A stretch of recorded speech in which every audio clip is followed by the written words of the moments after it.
So now that Joni Ernst isn't seeking the nomination and Ashley Hinson is, has that changed your message? Absolutely not. It's same votes. I mean, Ashley Hinson has to own the same thing that Joni Ernst did. So Medicaid cuts, rural health care being decimated, veterans health care cuts. I mean, it's all of it. It's the same thing. She's gonna defend it. So she has to own it. She has to defend it. There's been a lot of conversation in the aftermath of the Charlie Kirk shooting about what teachers are posting on social media. As the president of the school board, what's your take on what's acceptable for people and especially educators to be handling this moment? Yeah, we've heard from a lot of educators because kids are watching this. Kids are watching this unfold, and the answer has to be political violence is never the answer, period, end of sentence. We have to respect that people have different views. I mean, teachers have opinions just like everybody else has opinions. I think it's important to make sure that they remember, teachers that is, and quite anybody in public needs to remember that people are following it, people are looking at what they're saying. And so it is important that we tone down the rhetoric, but we also have to respect that they have strong feelings too. It's a balance.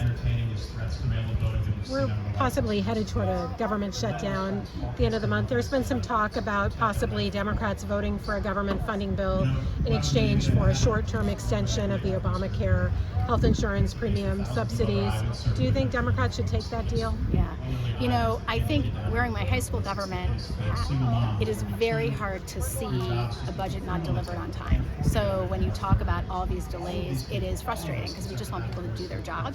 At the same time, I think, you have to weigh the trade-offs for people in Iowa. So if this issue is the issue that causes a shutdown, and Democrats want to fight for that, and it's going to have good impact for Iowans, then it's probably something worth looking at.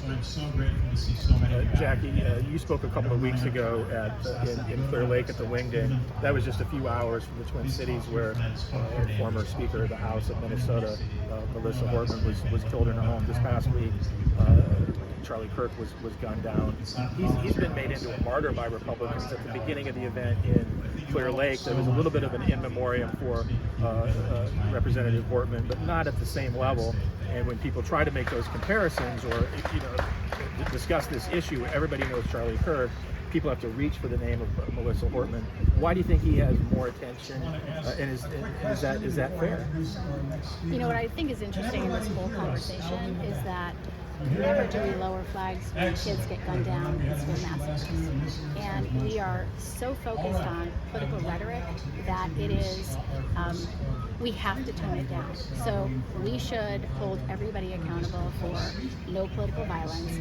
We should not embrace or give hero status to anybody for that matter based on, a set of beliefs like the ones that he had, because that rhetoric is dangerous. It's dangerous. You have two sons in the United States military, so as a family, you've had clearly a discussion about risks associated with public service. In this period of political violence, and then after the events of last week with Kirk, has your campaign and your family discussed your own safety? Have you made any adjustments to your own campaign style and schedule?